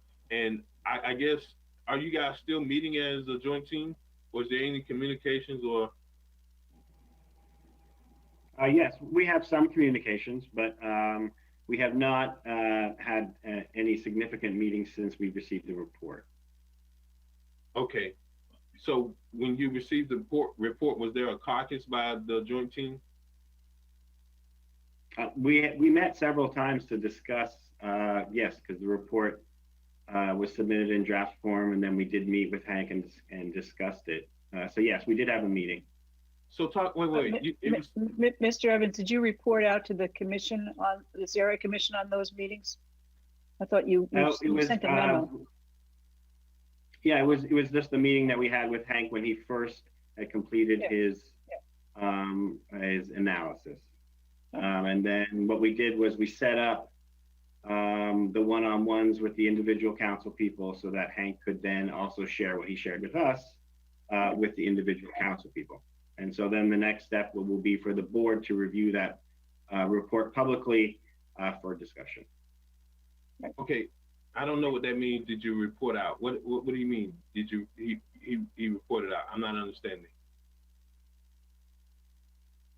Let me see if I can help. After factually, after we met, had the one-on-ones with the council people, Mr. Fishkind finalized his draft report. It was then sent to the developers for their review. And I think that And was we have back, not met since then, no. right. I think that was back in July. Yes, I think so. So what was the purpose of the draft? Was there anything, I mean, help me understand. I mean, I know I was in the draft proposal, but what was the purpose of the draft? Because there was no report out to me. That's what I'm saying. My only communication was, hey, we're gonna have a meeting on the Marina Village. And I get there and then voila. And I'm like, wait, did I miss something? But Mr. Evans, there was not a report out. The report was, the consultants did their analysis in accordance with what the board directed, the city council rather. And then we set, once the report. Madam Chair, I'm sorry, I didn't mean to cut you off, Mr. Evans. Madam Chair, point of order, this is comments. We're getting to the weeds here with this deal here. And I understand, Mr. McCoy, that you have your questions, but these are comments. This is not on the agenda. And we're having long discussions about this, and it's not on the agenda. Okay, would you like to make a motion to limit my comments? But I'm asking because I'm asking a very simple question, and I'm trying to get to a point of exactly something I We're have. having a discussion about the Marina project, Mr. McCoy. Okay, so Not on the agenda. can I finish? Yes, sir. Okay, so I asked that we create a joint work team so that we, as a commission, which is synonymous in our role over at the city, as city council members, have a regular update. That hasn't occurred.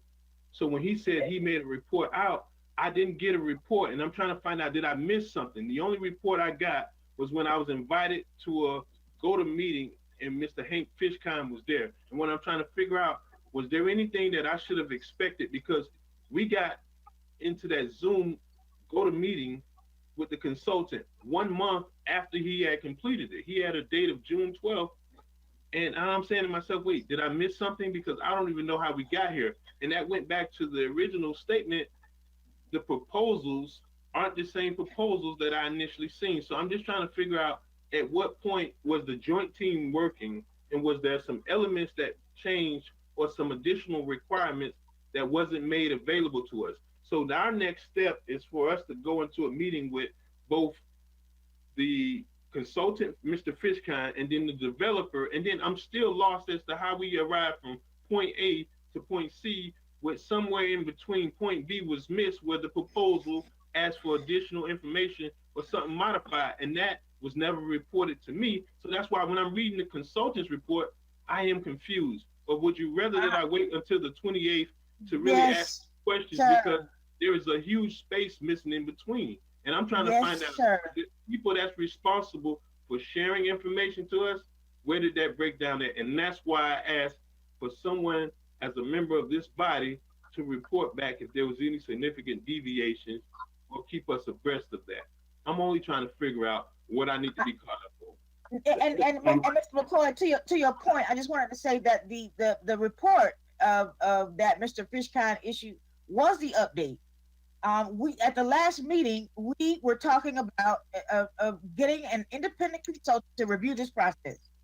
Period. That was the decision that the council made, that we were going to get somebody independent of the city and the CRA to review this process and to review that proposal, so that they can bring back to us, so that whatever questions that we had, because we were having meetings on the Marina issue every council meeting, and we were not getting anywhere. So we decided as a council that we would go and get an independent lens of the proposal that was submitted, so that we can have something to work with moving forward in this process. And where we are now is that the report was issued, and now we are at the point to discuss this again. But tonight is not the location to discuss it, because it's not on the agenda, and I don't want any resident or anyone who was not at this meeting to miss the conversation. Because, and as you said, it is an important situation or an important project. So everything that's being said on this project, and it's been controversial. So everything that's being said on this project needs to wait until it's on the agenda, so all parties in attendance can be able to talk about what it is that the council is leaning towards, or what it is that we want to ask of them. Are you Thank you. finished? Yes, sir. Okay, thank you. And I'm gonna go ahead and take back the floor because what you said had nothing to do with what I'm saying. There was an initial proposal. What I'm asking Madam you, Chair, this, at Madam what Chair, point- this is not on the I'm not gonna- agenda, sir. okay, well, I'm not gonna let up because clearly I asked Mr. Evans something and I'm still Point not. of order, Madam Chair. Point of order, Madam Chair. Well, we're gonna debate it, but what I'm saying This to is you not is, on the agenda. All right, Okay, well, Mr. I McCoy, think- Mr. McCoy, can I suggest, Mr. McCoy, can I suggest that you have a meeting with Mr. Evans to have your questions No, answered? ma'am, I want to ask this question in the meeting because I asked this before and I read the report, and I would appreciate if you would allow me to finish and perhaps he can actually answer that because we relied on the liaison to bring us back something. But what I'm And the saying, liaison was me, Mr. McCoy, and nothing, you have missed nothing. Everything that happened with the joint work team was reported back to the commission and the council. Am I right, Mr. Evans? Yes, there's been no, Thank you. everything There's been that no that's other, current has been did reported not to miss the board. anything. Was not derelict in my duty in terms of informing you. And if that's the point that you're trying to make, you've made it, so we can move on. No, Ms. we Miller can't. Anderson, do you have, yes, we Excuse can. me. Yes, we excuse me, can. I'm asking, I have questions. Your questions are not germane to the topics on this agenda. Madam Chair, if you would allow me to, if you would indulge me, I'm asking. But if you choose to go forward, I promise you, I will not allow the meeting to continue, or you're gonna have to kick me out the meeting. But what I'm asking, Mr. Evans, I you can't told me kick you out very of the meeting because specifically, you're Mr. virtual. Evans, if you don't like, it's one thing to I say would that you kick don't you care in what I say. What would Sergeant you at say? arms, Mr. Sergeant at arms. Mr. McCoy, Mr. McCoy. If you don't like my questions, that's one thing. Show me at least the opportunity to make sure that I'm clear in what I'm saying. Right. Mr. Evans, Please ask one you more presented question. me with a proposal. Matter of fact, I got a hard copy of the proposal. Then when I got back Mr. Fishkine's consultant report, after I had received it, I didn't even see any comparison from what I originally gotten from you to what was in his proposal. Anywhere in between, was there a change in what was required from the developer? That's my question. Did you guys ask for anything additional? Did you guys ask for them to simplify? Did you ask for them to expand? Because I specifically asked the question about the yachtsman, and I was very taken away when I seen that nearly $50 million parking structure. So what I'm saying to you, that was not in the original proposal. So what happened in between is my question. Was there something that was refined or not? Because before we said that this wasn't a part of the deal. Madam Chair, That's point of what I'm order. saying. Let's And let that that was question from Mrs. Scott that was Evans. the only question we're going to entertain, Mr. McCoy. Mr. Evans, can you just answer that so we can move on, please? Yes. Madam Chair, can you please? I've asked Mr. Evans to answer your question. I don't need you to repeat what I'm asking him. I didn't repeat your question. I've simply asked But Mr. let me finish because it's Mr. McCoy, calm down. No, Mr. you McCoy. calm down. I don't need because I am- you dislike what I- I'm saying to try to I am restate it, calm. Mr. Evans. And I Yes, don't think I restated it. I've asked the- Mr. Evans Do to me a answer favor. it. Do me a favor, allow him to finish. No. Mr. Evans? The development team submitted their proposal, their updated details, which was forwarded to the third-party reviewer. And then they did that analysis on the information that was provided. They did not ask for additional information from the developers. Wow, that took a long time to get to the point of saying somebody required updated details. Like, that's all I was trying to figure out because there were some things that didn't match. I spent time reading this and there was no comparison in what the original proposal was and what the consultant's report is. Clearly, there are two members on this body that seems to disregard that I have genuine questions about a confusion that I asked you about before, Mr. Evans. I've not seen you in 3 weeks. So if these ladies seem to think that this is some sort of dictatorship of Botel and Lanier, let me tell you something. You're not going to stop me Okay, because I'm question has elected been answered, just sir. like you, and I Just would point of respect. order, Madam Chair. The question has been answered. You gave him the opportunity to ask this question. It has I'm going been to ask answered. Point I'm of going to order. ask my questions irrespective of whether you agree or not. Mr. McCoy, I think that's the, no, Ms. Miller Anderson, could you And that's please? the same thing that I'm talking about. That's enough. Let me finish. If you are not, Mr. McCoy, you are finished. I'm finished. Okay, let me tell you what's finished. I'm gonna go ahead and tell you what's finished. See, this is the attitude that I particularly don't like. If you disagree, disagree. But don't tell me I'm done and I'm finished. That's rude and that's outright disrespectful. If you don't like what I'm saying to the CRA director, who we've not seen in 3 weeks, then how about allow me to finish, then do what you do. But don't tell me I'm done and I'm finished simply because you don't respect or you don't like me or what I'm saying. In fact, I think it's very important that I go ahead and put this out here on the record that really shows the very intent of why you're doing this. And Dr. Botel, this is not a one person body. This is a body that's made up of members that represents populations all over the city. And I would appreciate if you not do that again. And this might provide context in exactly why you take this kind of attitude. I will not tolerate you extraditing me publicly as you seem to do. Excoriating. Read it if you're going to read it. If you have a problem with me, tell me privately, not publicly. Next time you continue to show such disrespect publicly, I will share my opinion of you publicly also, and it will not be any kinder than yours has been of me. It is not at all professional that we engage in such repartee publicly, but if you want it on your head, I'll make it clear that it's you, not me, that wants a public spectacle. Don't make the mistake of thinking I'm a pushover or willing to be bullied by you. I've had it with you and your childish and total lack of professionalism, and so have your others in your rudeness of interrupting not only your colleagues on the council, but presenters before the council. So call and set up a meeting with me if you want, or just stop your rudeness and lack of manners. Madam Chair, let me tell you something. I don't care what you think of me or my opinion. I think you owe me the respect of letting me ask a question, no matter how much you disagree with me. If I need clarification, do me a favor. Sit there and allow me to ask my questions. And when I'm done, you can have the floor back. But it's simply rude for you to suggest that I need to be done or I'm finished. You have a crown on your head. Are you a queen? My election was certified just like it was yours. And if you don't like it, that's cool. But I'm not going to sit up here and allow you to tell me that I'm finished and I'm done and we've had enough. I'm not an educator. It takes me a little bit longer time. I simply ask questions for clarification, and I'm not about to allow you to diminish or be dismissive of my point of view or my position. I have constituents just like you that I represent.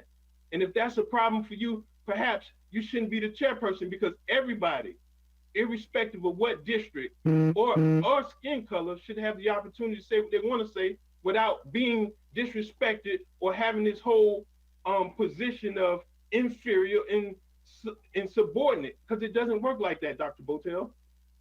And it's time and time again, you even did it tonight, that you had to even restate Commissioner Lawson's statement. Perhaps you need to check yourself, but we are all adults and it's quite offensive. And I simply just want to ask questions for clarification. And I can assure you, the other members of the City Council have some sentiments of agreement with allow us to do what it is we need to do to get understanding. That's why we're all elected to represent a certain constituency. If that's too much, then perhaps either you don't need to be here or I don't need to be here. But I can tell you one thing, I'm not going anywhere. I fought too hard to get here, and just show me the courtesy and respect. Are you finished, Mr. McCoy? Yes. Thank you. Ms. Miller Anderson? No, thank you. Thank you. Welcome back. And I don't have, thank you. Thank you. And I would like to say welcome back as well, Mr. Evans. Is there anything else from anyone else who hasn't taken all the time and all the air out of the room? In that case, this meeting is adjourned. Thank you.